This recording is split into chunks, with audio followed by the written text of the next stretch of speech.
Back in the day, I despised going and visiting family and relatives, primarily because it was the most boring thing on earth, okay? unless, unless there was a Jet magazine there. Why? Simply because of page 43. Now, if you're over the age of 30, you probably started laughing, but page 43 in Jet magazine was the beauty of the week. And this was before the era of the internet where beautiful women were available at the press of a button on your fingertips. No. You had to go out of your way to find exceptionally beautiful women. Jet did that, and they brought them to us in every episode, in every magazine. And so, gotta appreciate that. Definitely gotta appreciate that. But I think that's a pretty good lead into this story. Ebony Jet fire remainder of staff, may close its doors for good. Now, this is coming from the Atlanta Voice via Black Press USA, which I believe is, part of the reason why Ebony and Jet got to go out of business, because y'all around now, right? I mean, the internet has destroyed multiple industries, and print publications are definitely top of that list. Timeless editions of Ebony featured some of the biggest stars in Black America, including issues covered by Diana Ross, Sidney Poitier, as well as President and First Lady Barack and Michelle Obama. And you see one of their older covers with Diana Ross right there. She was bad in her day. She really was. Miana Massey, Chevrolet Fellow, wrote this one. Thank you, Miss Massey. Let's get into it. It's official. Ebony Magazine, along with its sister publication, Jet Magazine, has potentially closed its doors for good. Former employees of the company took to Twitter last week using the hashtag EbonyOs to air out their frustrations with the company, as it had fired all of its employees with little to no notice. According to USA Today, members of Ebony Magazine's digital team say they've been fired and haven't received their final paychecks in the latest controversy to hit the struggling publication that has chronicled quote-unquote black life in America for decades. Michael Gibson, co-chairman and founder of Austin, Texas-based Clearview Group, which owns Ebony, declined to comment to USA Today on the digital team's dismissal, citing a policy of not commenting on any employment practices or issues. I wonder when that policy took into effect, huh? The Chicago Tribune previously reported how Ebony was being pressed by the National Writers Union to pay more than $200K it alleged the magazine owed to freelance writers who contributed to stories back in 2017. The drama sparked the hashtag EbonyOs on Twitter. According to a report on Ebony.com, the magazine's previous owner, Johnson Publishing Co., filed for bankruptcy liquidation in April, which Ebony said would not affect its operations. Now, this next paragraph goes into all of that nonsense, but I don't particularly care about about their business practices or models and stuff like that. I just find it interesting that these institutions are all coming to an end. They're all meeting their fate at the hands of the internet for the most part.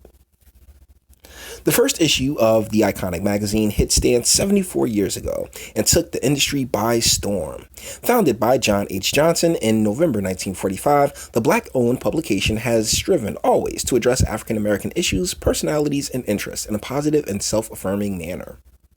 Timeless editions of Ebony featured some of the biggest stars in Black America, including issues covered by we already covered that. We already covered that part. That was like, why did they put that at the top of the article? I couldn't tell you. But when it comes to the last part of the last sentence of the last paragraph, personalities and interest in a positive and self-affirming manner. This is what I'm talking about with the victim narrative becoming so prevalent, because that's what publications like this were there to do for the most part. Ebony, in particular, became insanely gynocentric. I remember when it started out, it was like, I don't remember when it started out because I wasn't born. This is secondhand information that I got. But, when it started out, it was definitely down the line, just Black life. But in the 70s and 80s, it really took the form of gynocentrism and, all of that. You so strong, girl. I believe they had to Wait Until Exhale cast on the cover once, like, oh yes, because these black men, they ain't bout nothing. It's just like, all right, whatever, fam, and that's the thing about men. It's like, I don't care, go ahead. Like, it's not, it really doesn't bug us.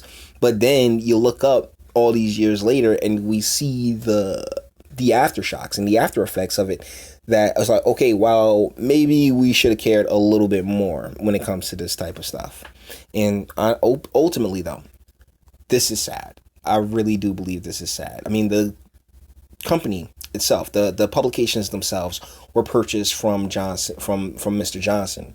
And one of the things that I talk about a lot on this channel is how after any entity, and it's not just magazines, but I recently got a story about Cabela's and how they were purchased by Pro Bath Shop, and the Cabela brand was tarnished because when Pro Bath Shop got it, they did nothing but deteriorate the quality of product that Cabela's was putting out, to a point where Cabela's is just a word, and that's really, in a sense, what's happened when it comes to a lot of quote unquote black publications, or quote unquote black centric,